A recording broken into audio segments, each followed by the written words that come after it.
it. Send it in.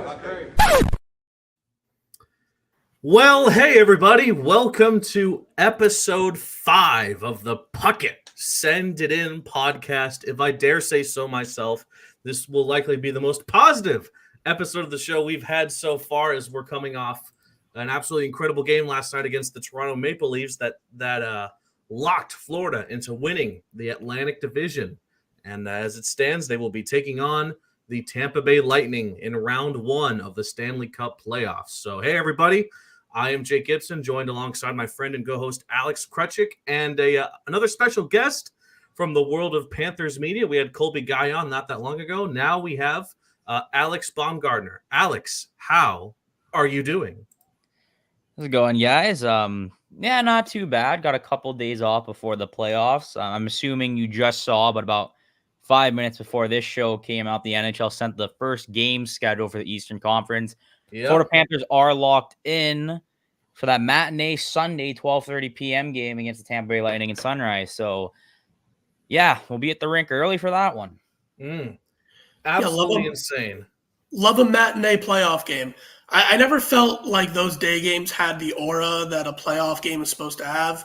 But, Oh, well, glad it's at least game 1 and they're not coming off of a night game and then an off day and then have to get to the rink early the next day. At least it starts with game 1. Kind of a curious decision because I just saw it was originally speculated that it might be the 5 o'clock window for the Panthers on Saturday. I just saw they're giving that window to the Islanders versus the Hurricanes. Yeah, so those are two. So I don't know exactly how it works. I know in years past, the primary network for that year does get the choice of the series. I'm pretty sure ESPN has the Cup final this year because TNT had it last year. And now this is just me speculating because I think this is how it works. I'm pretty sure the network gets to pick the series they want, at least the first one. Now, obviously, the Hockey Night in Canada slot was going to go to the Leafs. It's the only Eastern Conference Canadian team. So that one gets the primetime slot for game 1. Hockey Night in Canada slot. But, the TNT gets I think the Islanders Hurricanes get that Saturday 5 p.m. one, right? Yeah. We'll quickly take a dive into the playoff matchups and what we can expect later down the line. But Alex Baumgartner, to be specific, we'll call you Baum for short tonight. But before we get any further, if you could tell everyone who's listening and or watching how they can follow you and the work you do for 5 Reasons Sports, please let them know. Yeah, you can find me on Twitter at abaumgartner91. Probably should have put it there, but it's all right. Not too worried about that. And all my work's on 5 Reasons Sports Network. So pretty much every day during the playoffs, there'll be something new up there.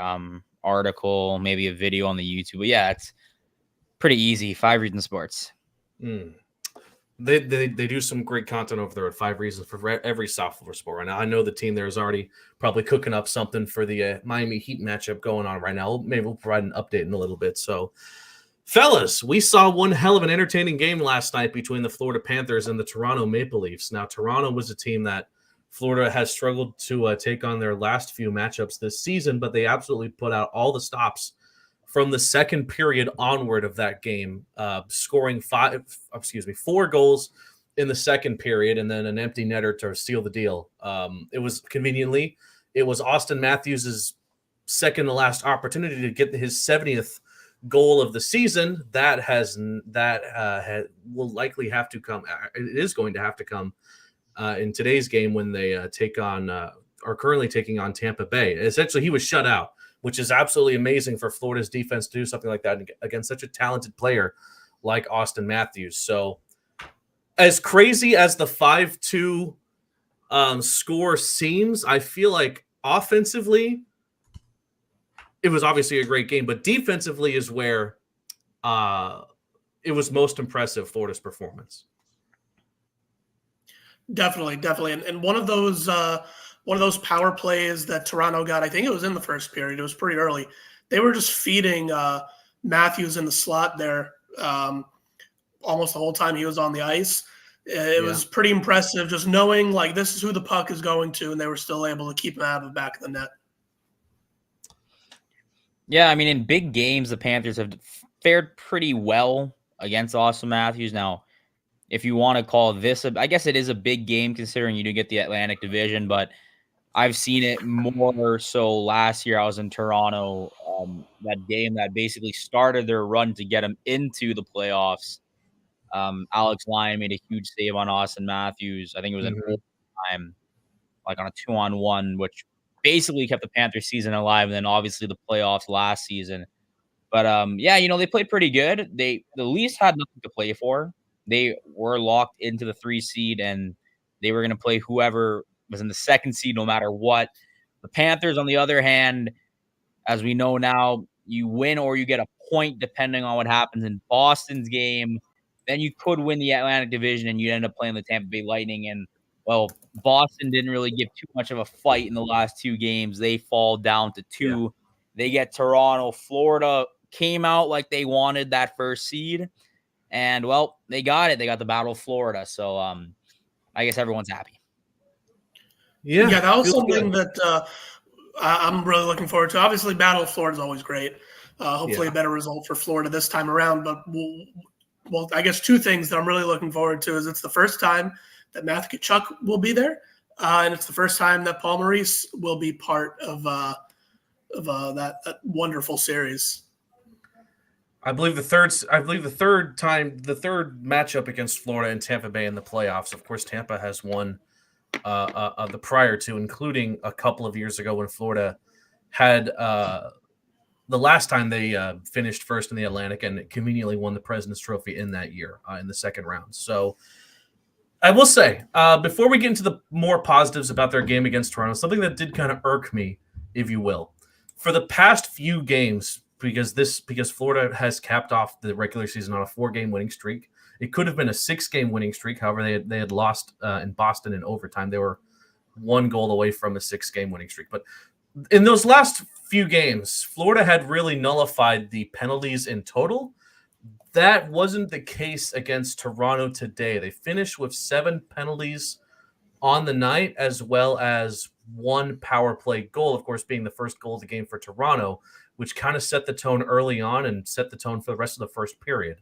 So I'd say that was, if you really had to pinpoint a negative in a 5-2 win for Florida, I'd say it's the overall penalties that they gave up in that game.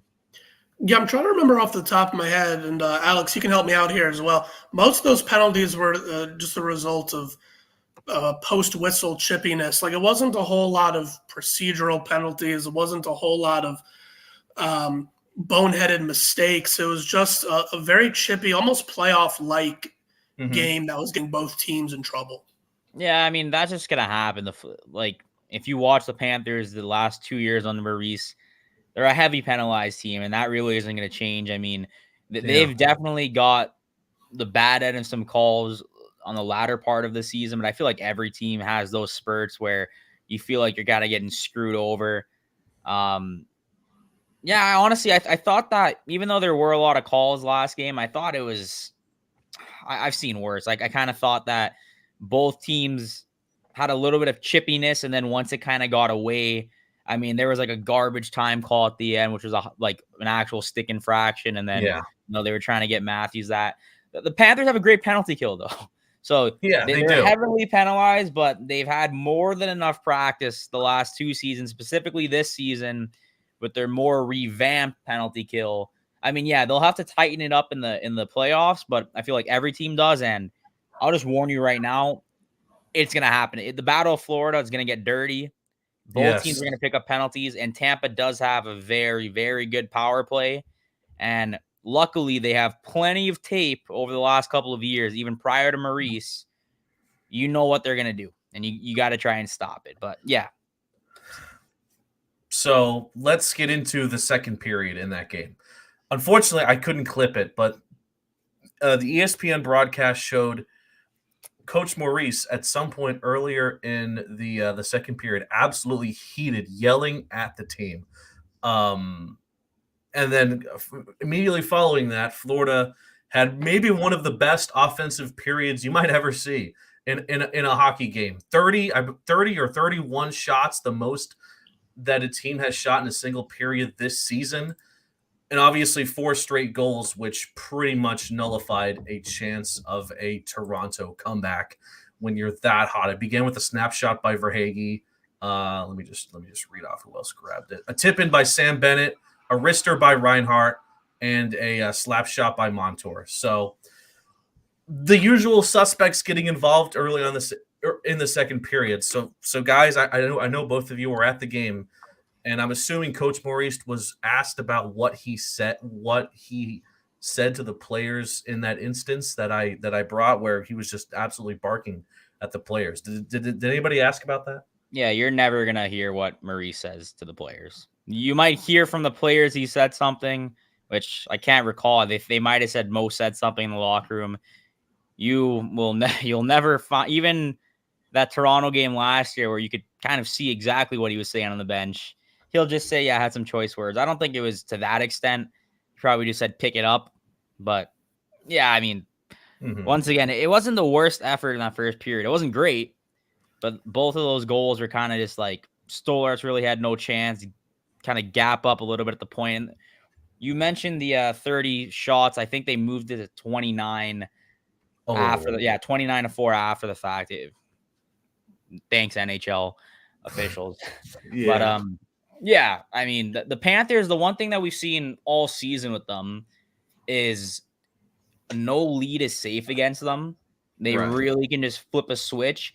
And if you don't get up enough early, like late enough in the game on them, I mean, as we saw, 28 seconds, Verhaeghe scores, and then they started scoring at will right after. I think like 2 goals in like 10 or 15 seconds apart to like instantly take back the lead. And they'll do that in the playoffs too. They did it last year against Carolina. Carolina flat out dominated them pretty much all 4 of those games in the first opening 10 minutes. Yeah. And then you keep it close. Yeah, they're going to come back on you. And I feel like that was one of the things that the Panthers like kind of lost at the beginning of last season was the whole cardiac cats mantra kind of went away because I don't know if they were just if the offense just wasn't clicking yet under Maurice, but I remember last year, like if the Panthers were in a deficit late in the game, like that was it for them. Now they've got the combination. Sorry, Alex. No, what happened last year was they tried to, and this was openly said, they tried to play a combination of 2 styles. They tried to keep somewhat of a run and gun system that they had under Brunette, and they tried to do somewhat of what Maurice wanted to implement. And then in around December, they're like, yeah, this shit's not going to cut it. We can't try and play lockdown defense and then try and be the best rush team in the NHL. And then they flipped. They said, nope, we're playing lockdown defense. And all of a sudden, there's no 5-4 games or 7-6 games. I mean, the system they played under Brunette wasn't sustainable in the playoffs. And we saw it. They should have lost to Washington in that first round. If it wasn't for Carter Verhaeghe, they would have lost in that first round. They could not handle Tampa, who plays very good shutdown hockey, and that's why they got swept. That's why they brought in Maurice, and then once they finally all settled in on this is what we're playing, it worked out. And then that kind of carried over into this season, where it's even better of a system now, I think, is now everyone's really locked in, and they had a full off season to kind of hand choose this guy, Kevin Stenlund's really going to fit this system, or Evan Rodriguez is really going to be able to plug and play here. And now we're kind of seeing the effects of it where, yeah, the Panthers had, 18 games in a row, like 15 out of 18 games over a stretch where they gave up 2 or less goals. So that's kind of what happened last year. Yeah. And they fully just said, screw it, we're playing this one way, and that's the way they have to play. And that was what inspired confidence in me at the beginning of the season. I forget what the exact question was, but someone asked Matthew Tkachuk towards the beginning of the year, something along the lines of, like, how do you guys feel coming into this year? Does it feel like a fresh start again? And he said, no, it just feels like a continuation. It just feels like we're in month number 10 of this system that we're learning. Yeah. And that was when I realized, okay, like this is really just a continuation of last year. You saw they kept getting better and better and better as the year went on. And that's just going to bleed into this season. So far, it's been the case. Mm-hmm. So let's take a look at some of the stats that Florida ends up with at the end of the regular season. No surprise here, Reinhart leads the team in both points and goals, 94 points, 57 goals. Tkachuk leads in assists with 62. Aside from that, you have Gustav Forsling with a 56 plus minus. Everyone who you kind of expected to contribute to the success of this team has contributed. So, with that said, looking big picture here, and I'd like to hear from both Alexi, maybe, I don't know, who will be the most important player towards the success of the Florida Panthers in the Stanley Cup playoffs between either. I'll give you three players. Sam Reinhart, obviously having probably one of the best seasons of his hockey career. Matthew Tkachuk, once again, we saw playoff Matthew last year, and hoping he can bring that again. And Sergei Bobrovsky, hoping to also become the wall that he was from the first round all the way up to the Eastern Conference Final. Let's go with Krutchik first. Can I go off the board here in regards, especially to the Tampa Bay Lightning? Okay. Kevin Stenlund and Gustav Forsling and Alexander Barkov, because I'm just thinking of the defense that's going to need to be played, especially the penalty kill. You mentioned it before, Alex. They've got the top power play in the league. They're at a 28 or 29% clip. I think that this series is going to be won and lost in special teams, and I think it's really one of those, unstoppable force versus an immovable object. And their penalty kill has been so great this year, and this will be the biggest test for them. 4 to 7 games of just these two going at each other. So I think that those three guys on the penalty kill unit, I think that's where the series is going to be won or lost. I'm going to give a very cliche answer, and you're going to kind of guess what I'm going to say. And I'll be honest, even though we've seen like Bobrovsky, obviously the goaltending, you have top tier goaltending, those will win you series. And I mean, you got Andrei Vasilevsky, who's probably the best playoff goaltender in the last half a decade, a little bit more than that on the other side. But Sergei Bobrovsky put up an equal performance to what Vasilevsky's done last year in the playoffs. So you have two future Hall of Fame goalies, and honestly, they're probably both going to be on their A game. I think for me, it comes down to which depth lines can put in the best efforts over a 7-game series. The Panthers retooled their fourth line, and they retooled that competition of who they wanted to compete for spots on the fourth line going into training camp, and then they kind of touched on it once again throughout the season, throwing in different guys. They got bullied by Vegas. Vegas is top to bottom team. They could run 4 lines, and that's what Tampa did in their cup runs, where they would run 4 lines and they would kind of drive you to the ground. This team isn't necessarily top heavy. They're balanced. And that fourth line, centered by Kevin Stenlund, whether it's going to be Ryan Lomberg or Nick Cousins, or if you got to throw Jonah Gadjevich in there, and then Steven Lorenz can jump in. You got big, hard-hitting bodies that can also play a smart game of hockey. And I mean, yeah, Kyle Pozo can jump in there too. So they added a lot of depth throughout the season, from the training camp up to the trade deadline, specifically to be able to roll guys they trust. Because if you look at what they had last year in the Stanley Cup final, they kind of got by until they got to the Vegas series. And then it's like, well, we got to play Giovanni Smith, and we got to play Colin White. And Zach Dalpe did put in a great shift, but now you got about 5 guys that are over Zach Dalpe in the depth chart right now. So that's just kind of what I think. It's the depth pieces and how they can roll out. And the defense too. The defense depth pieces are way better right now than they were last year, because you had Casey Fitzgerald coming into a Stanley Cup. I don't know if he played in I think he did play in a cup final game, but now you have Josh Mahura, who played every single game last year, possibly as your 8th defenseman. So I think the depth pieces is what's the most important for the Panthers in this first round.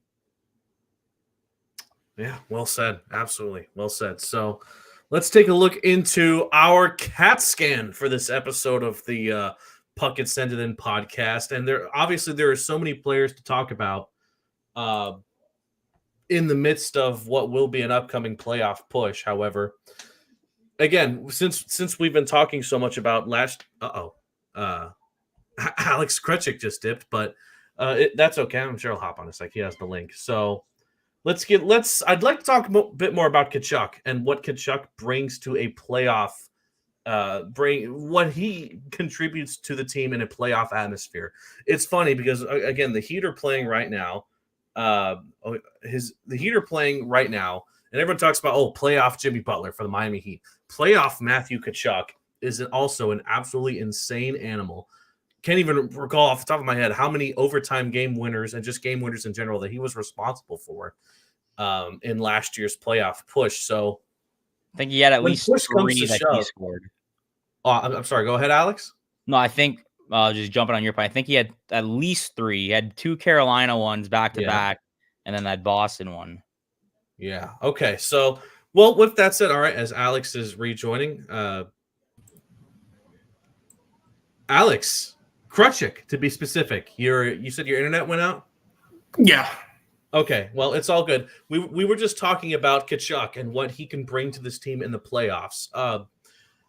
Between him and Reinhart, that is a duo on offense that you would suspect to lead the way. But specifically Tkachuk and this upcoming playoff run, do you think he's going to once again match the success that he brought to this team last year, which was borderline unbelievable? Yeah, I'm really excited to see the duo of Tkachuk and Reinhart, especially in the first power play unit. I think that's something that was their bread and butter offensively, just as a whole, but especially on that first power play unit was just Tkachuk down in the screen and then feeding it to Reinhart at the bumper or vice versa. I think, to me at least, that's going to be something that I'm looking for. Yeah. Yeah, I mean, obviously Tkachuk is a player that's built for the playoffs. He plays that kind of hard-nosed hockey that he can score, he can hit, he'll kind of muck it up in the corners. He'll definitely get into scrums too. Now, he's probably not dropping the gloves, but he's going to make someone want to drop the gloves and punch him in the face. Yeah. But for me, the most clutch player for the Panthers the last 4 playoffs now, well, going into this one, 3 straight playoffs have been Carter Verhaeghe. Mm-hmm. And him and Tkachuk clicked a lot last year in that Boston series and in that Carolina. I mean, all the playoffs when they were paired up with each other. But yeah, Carter Verhaeghe's been captain clutch all season with the Panthers this year. He's been amazing in the playoffs. Already has a Stanley Cup with the Lightning, and he was kind of a depth player on that run. And now he's truly blossomed into a legit elite goal scorer. And he shows up in the third period and he shows up in the playoffs. So you have a couple weapons that are going to be important. But yeah, the Panthers didn't have Tkachuk the first 2 times that they played Tampa in the playoffs. They didn't have Paul Maurice, as you mentioned. It's a different team. The teams that lost to the Lightning, even though there's certain players that are still here, that was the Jonathan Huberdeau, Mackenzie Weegar, kind of Andrew Brunette / Quenneville era. It's a completely different hockey team. And that's why I understand the fans kind of being on the ropes, like, we need to get over that hump of Tampa. Yeah, you do. Because if you don't get over Tampa this year, you're golfing early. But I don't think the players are necessarily worried that, we got to play the big bad Lightning. And the Lightning definitely do not worry that, we got to go play the Panthers. Yeah, we've ran them out of their own building multiple years in a row. So it's going to be a great series. Yeah, Sam Bennett said last night, kind of like to your point, Alex, it's a different team, and even the guys that are here are different. Like, these players even the ones that have been here for years have grown so much in the last couple of years to the point where we're not even talking about the same players. And we'll talk about it later, but even some guys look like they might even regress a little bit on the other side. Like Andrei Vasilevsky, maybe.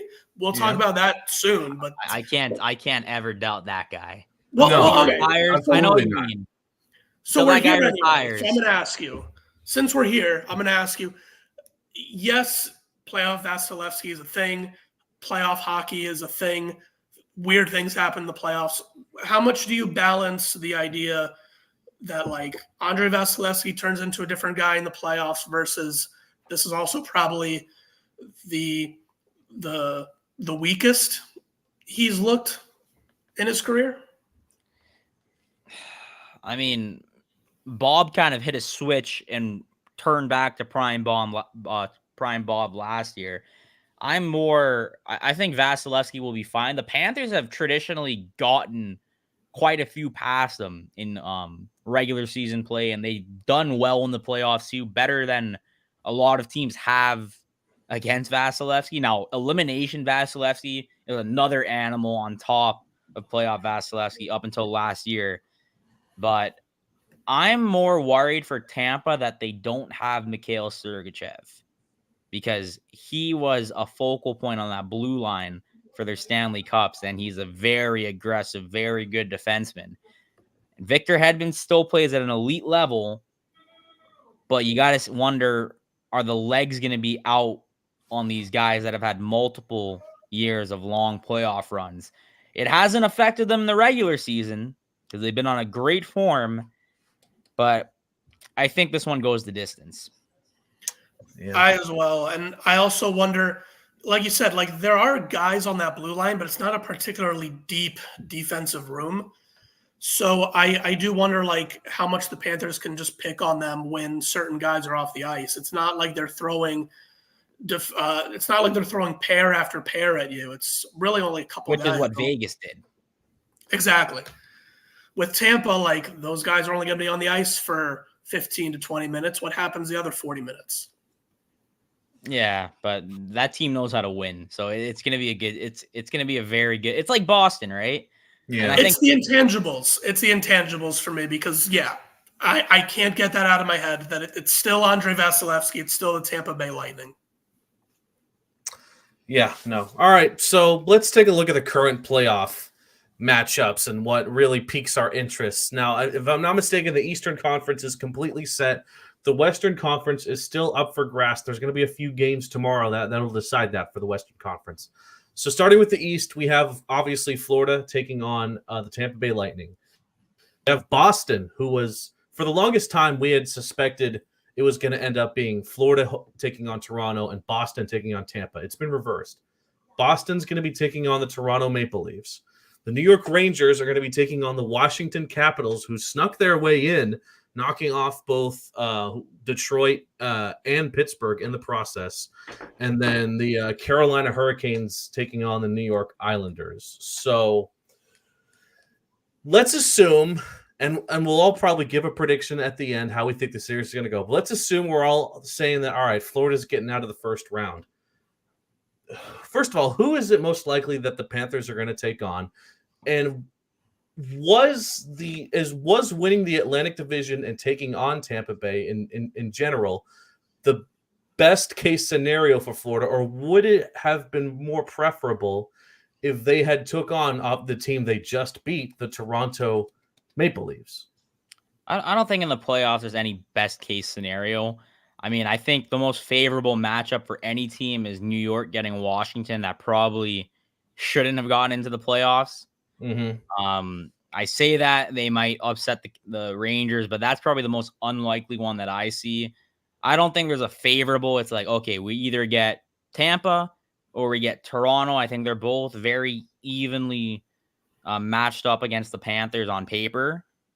Now, getting that first seed does help you if you are to progress later down the line, because not only – so I'm not going to say if the Panthers win, because we got to see some hockey first. But hypothetically, whoever wins their division, not only do you get home ice for the first round and the second round, which is your divisional matchup, say either Florida or New York gets bounced before the conference final. Well, let's say New York gets bounced before the conference final because they're the President's Trophy winners. And then Carolina comes into Florida. Carolina had more points, but the Panthers won their division. So now you have home ice against Carolina. Mm-hmm. So I think that's the only big benefit of winning your division is you get home ice in a pivotal Game 7. But for matchup reasons, and the Panthers have said this, and Maurice has said this, there's really no preferred matchup, because the Boston Bruins probably wanted to play the Florida Panthers more than they wanted to play the Toronto Maple Leafs in the first round last year, or the Tampa Bay Lightning in the first round, and we saw what happened. Mm-hmm. Okay, then. By the way, aside from Florida and Tampa, which is the most interesting Eastern Conference matchup aside from that? If you had to pick Tampa, from one Boston. of the three, Or Toronto, Boston, excuse me. Yeah, Toronto, Boston for sure. I'm very curious to see how Boston reacts to not reacts how they go into the playoffs after being bounced in the first round last year. I'm always interested in those teams, not just in hockey, but like in other sports as well. Like University of Virginia getting bounced by number 16 UMBC, and then come back the next year winning the national championship. Just things like that. I'm curious to see how they'll respond to that. Yeah. So taking a detour now, Baum, I wanted to ask Aaron Ekblad. His status is day to day. However, Coach Maurice and the team has said a few times that it was expected that he'd be back come game one of this series. Is that still expected to be the case for him? Last Panthers practice, where him and Verhaeghe hit the ice for the first time with the full squad. I mean, Verhaeghe played last game, but they both hit the ice non-contact jerseys, and they took a normal practice. Maurice likes getting his guys into at least 1 to 2 normal practices. Playoffs, a little different. At least one normal practice if it happened during the playoffs. But they got 4 days from now until they have to play game 1. 3.5, considering it's a 1 p.m. game. Panthers don't practice tomorrow. They'll get the full schedule on what they're actually doing later on in the week. I mean, Ekblad should be there for game 1 just based off the timeline that was originally given, and that he's already skating in a non-contact and he took a full practice, and he's going to have at least 1 to 2 more full practices before game 1. I'm not saying he'll play because we won't know until game time, but yeah, he'll be back. Well, that's great. Well, that is just great to hear. By the way, since you brought it up, a 1 o'clock puck drop on Sunday for the Atlantic Division winners. How do we feel about that? It's on one hand, traffic getting to and from the arena should be pretty light. It's a Sunday. I don't know. I kind of love it and hate it at the same time. I hate matinee games, and as Alex brought up earlier, it feels a little bit of a different game. You don't have your morning skate. The players are very superstitious on what they do. Like, you're not ripping a pregame nap. Your pregame meal either is going to be different, or you're eating pasta at 8 a.m. It's a little weird to start the playoffs off at 12:30, especially considering the Panthers. I mean, they played in the Stanley Cup final last year, so they were used to a lot of primetime games, but everyone in the first round gets at least one really weird game. I mean, they'll throw you into a back-to-back in the playoffs in the first round. They just need to cram as many games as they can, and they also have to worry about the NBA playoffs at the same time between buildings and TV rights. So, yeah, I mean, it sucks, but I think every team's going to have a really stupid time slot eventually in the first round. So there's 2 reasons that, other than just for experience and vibe purposes, there's 2 reasons why I'm actually fine with it. And I mentioned one of them before, which is it's the first game of the series. It's not like you got to play a night game on Saturday and then break on Sunday and then come back on Monday. I know they wouldn't play a day game on Monday, but let's say they come back and have to play a 12 o'clock game on Monday. Now you really get a day and a half to rest instead of 2 full days. The other thing is, like we mentioned before, Aaron Ekblad still has to get a couple practices under his belt. This gives him an extra day. Gives everyone an extra day, even the guys that aren't injured, just an extra day to just rest. Yeah. Okay. Well, alrighty then. Let's take another detour here and look at the how the rest of the NHL is looking. By the way, Tampa Bay is up 3-1 over Toronto. No, it was not Austin Matthews that got that one goal for the Ryan Reeves. So he's still Anthony Duclair. Oh, is that right? Well, the third goal. I keep on forgetting he's even part of the Lightning. The New York Islanders and Pittsburgh are tied 2 goals each. So that's what's going on right now. So let's let's do a segment we like to do around the NHL. We'll predict a couple of games for tomorrow. let's start off. Let me pull it here. All right, so let's take a look at some of the most interesting games tomorrow, the 18th. Granted, the bottom two games are pretty much, can this team upset a team that's significantly better than them?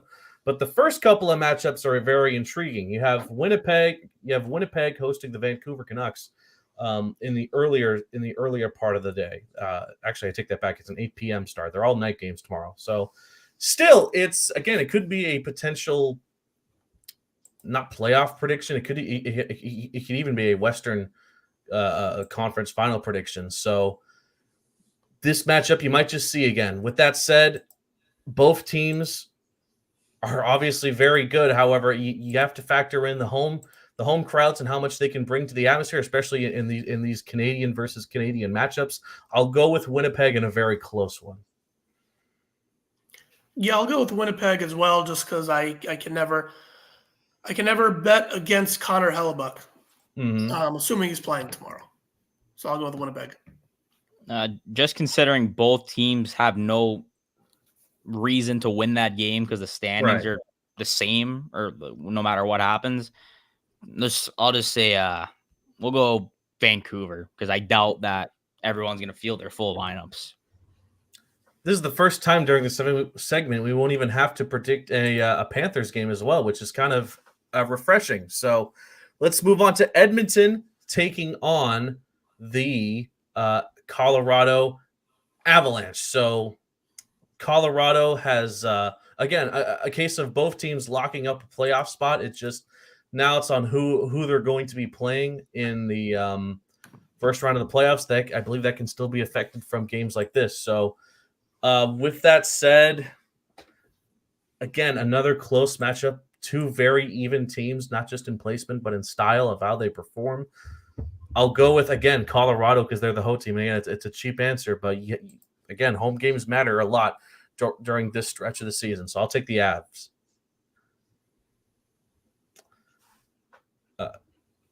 Krutchik, who do you got? I'm going to go with the Avs as well, just because I'm going to stick with the home team.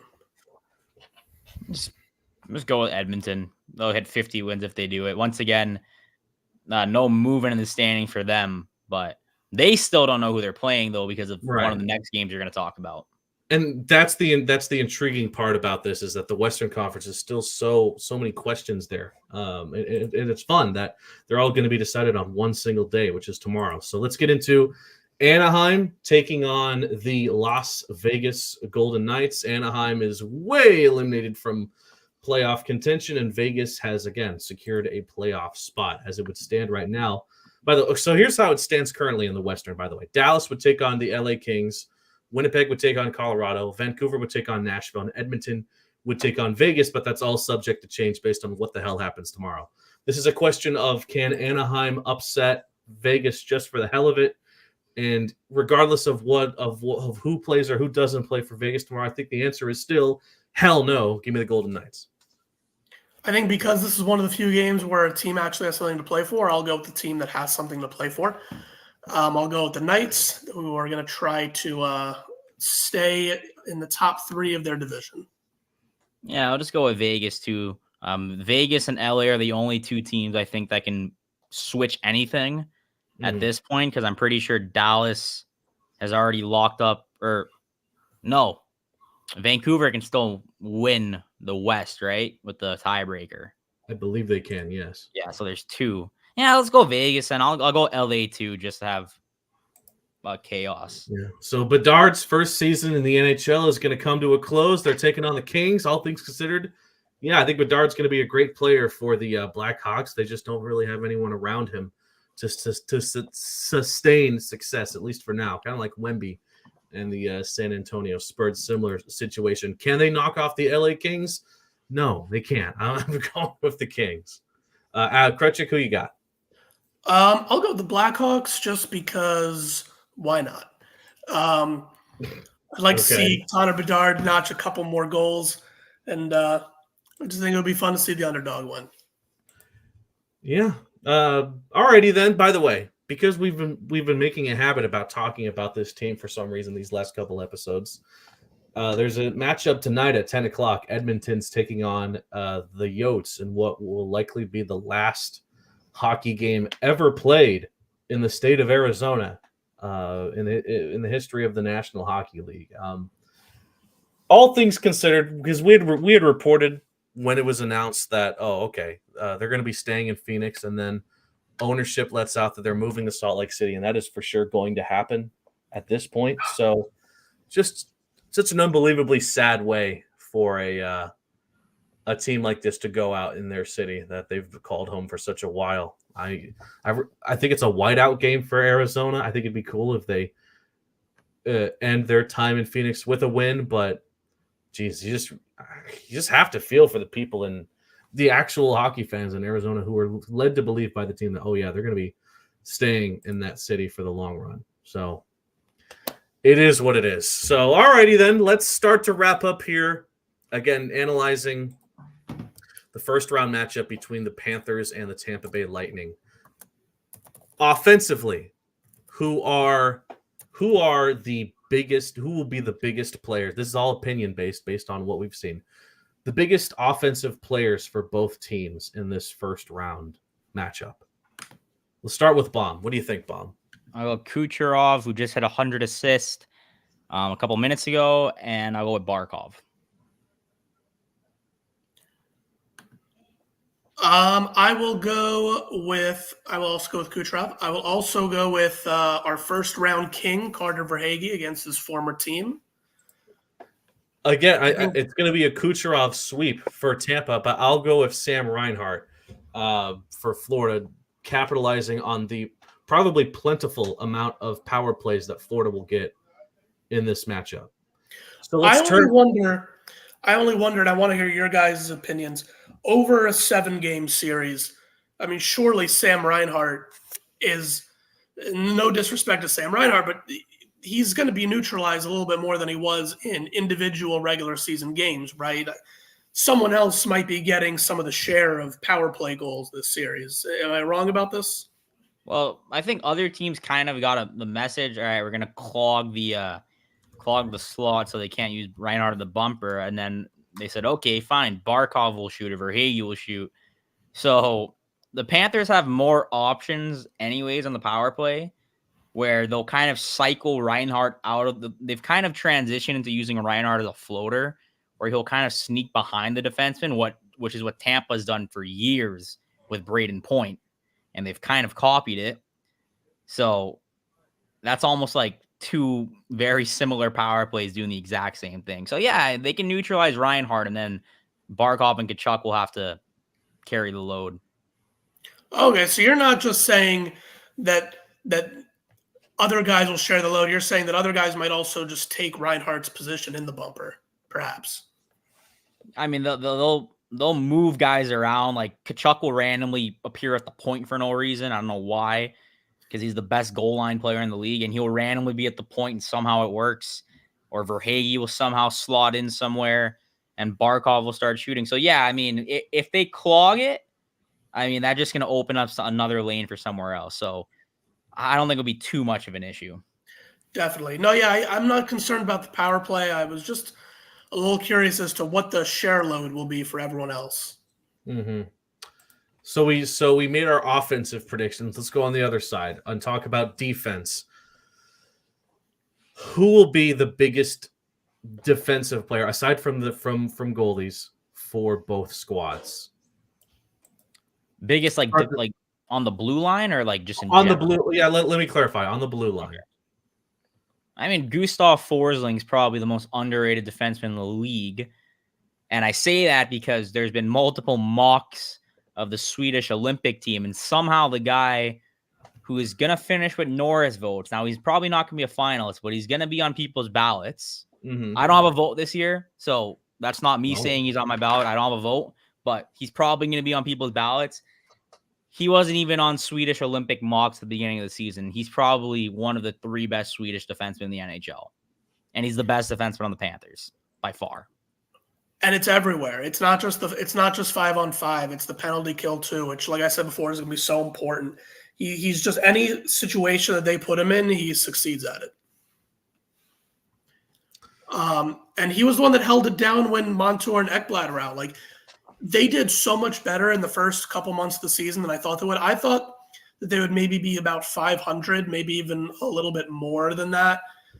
But largely because of Forsling and the early play of Mikola, I think they outperformed at least my expectations. So I agree. I think the pairing of Forsling and Ekblad, should Ekblad come back, I think that'll be the most important one. If not, I know this isn't necessarily blue line in the pure sense of the word, but I think that first penalty kill unit with is it Forsling, Stenlund, and I believe Barkov will be super important. Do either of you guys think that Stolars will be getting playing time at all this series? No. Unless Bob gets hurt.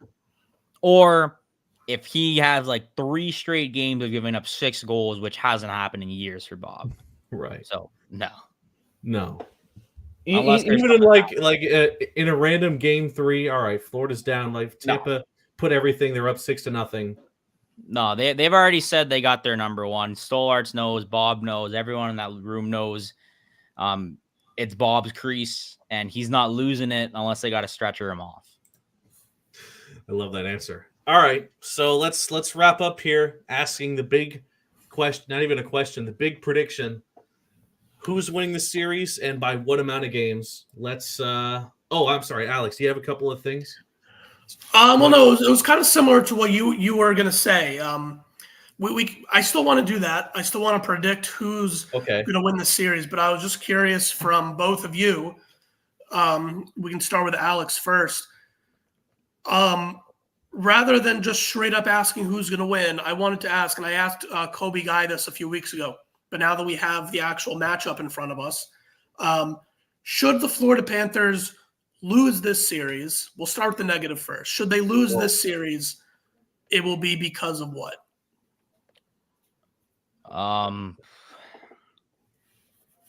Not being able to clamp it down. I think Florida's offense, when it's matched up against Tampa, at this point, even though Tampa has multiple 40-goal scorers and they have multiple,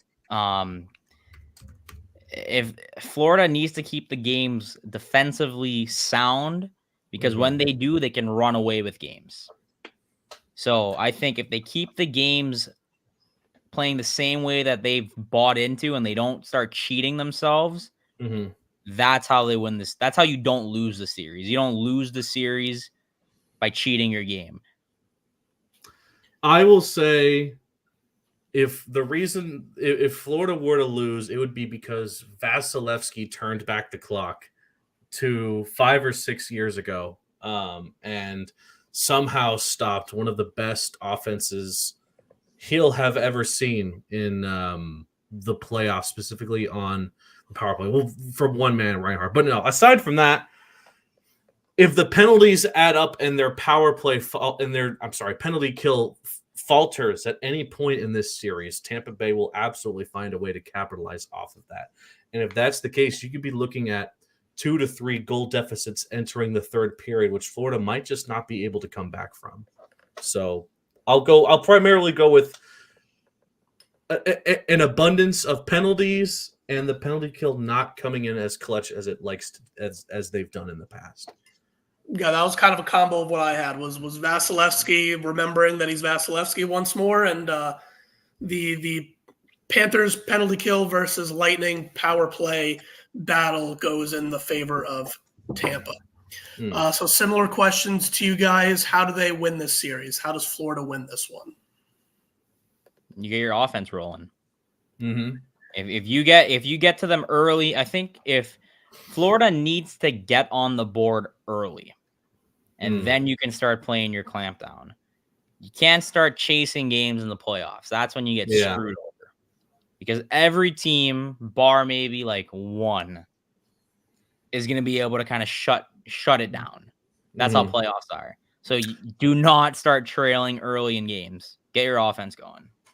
Took the words right out of my mouth. It's the secondary scoring, which the Panthers kind of struggled with during the first 80% of the year. I think Vladimir Tarasenko has been a tremendous addition I don't know what you guys think of how he's been, especially over the last couple weeks.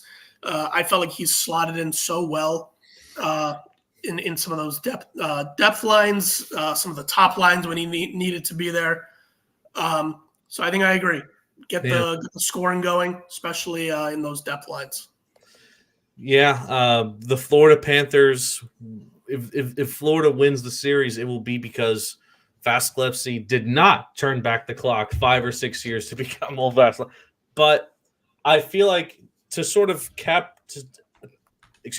add on to what you had mentioned about getting into leads early, a big part of that can be capitalizing on takeaways and getting players like Verhaeghe or Tkachuk with one-on-one opportunities against Vasilevsky, which is when they can capitalize more than any other way against a goalie like him. So just picking Tampa's pockets will be extremely crucial for the success of Florida, because otherwise Vasilevsky is the type of goalie that can survive a barrage of shots back to back to back on him. He can do that. And obviously you're not going to have a shootout situation in the postseason, so that'll carry on over to the overtime periods as well. Hopefully, I'm praying we don't have a situation where we have to go into a third or fourth overtime this series, or just in the playoffs in general. I got tired of that real quick in that Carolina series. So, yeah, let's get into the final prediction. Who's winning the series, and how many games is it going to take them? We'll start off with our guest of the show, who, again, thank you so much for spending some time with us, Alex Baumgartner. I appreciate it, guys, and I will have to unfortunately say that last year I didn't make a single prediction on purpose, and I worked until June. So I'm going to do the same exact thing and not predict anything for the playoffs, because I like working into the middle of summer. So I'll have to unfortunately leave it at that, because even though I'm not superstitious, I'm going to be superstitious this season. Is there any prediction about this series you could give us? It's going to go 6 or 7, I think. 6 or 7? Okay. It's not going to be a sweep, and I don't think it's going to be a 5-er. Okay. Alex, who do you got? Alex Krutchik, let me be specific. I've got the Panther. I've talked myself through it. I've looked up the stats. I've watched the film. I spent all day thinking about this. I think it's going to be Florida in 6. I still think Tampa has the talent to get a couple of games. I won't say steal, because I think that they'll win a couple of games fair and square. Yeah. I think the talent is still there. I just think the Panthers are 2 games better. Mm-hmm. So you're taking Florida in 6. And I think it'll be very similar to the Hurricane series last year. I mean, a lot of playoff series are like this, in the sense that every game will be decided by a goal, maybe 2 at the most.